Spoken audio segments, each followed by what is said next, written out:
ایک دفعہ ایک مزدور سارے دن کی ناکامی پر گھر جا رہا تھا۔ سارا دن اسے کوئی بھی ایسا کام نہ مل سکا جسے کر کے وہ کچھ پیسے حاصل کر سکے اور گھر والوں کے کھانے کے لیے کچھ خرید سکے۔ وہ اسی سوچ اور پریشانی میں چلتا جا رہا تھا کہ آج گزارا کیسے ہوگا کہ راستے میں حضرت ابراہیم بن ادھم رحمۃ اللہ علیہ ملے۔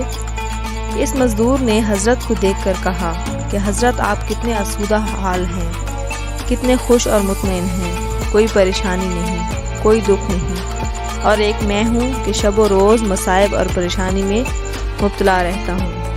حضرت ابراہیم بن ادھم رحمۃ اللہ علیہ نے فرمایا کہ اچھا ایسا کرو کہ میری ساری زندگی کی عبادات اور صدقات کا ثواب تم لے لو اور مجھے صرف آج کے دن کی پریشانی پر ملنے والا اجر دے دو۔ یہ سن کر اس مزدور کی پریشانی ختم ہو گئی اور وہ مطمئن ہو گیا۔ کاش ہمیں یہ معلوم ہو جائے کہ اللہ نے ہمیں پریشانی اٹھانے پر کتنا بڑا اجر دیا ہے تو ہم ہر حال میں اللہ کا شکر ادا کریں۔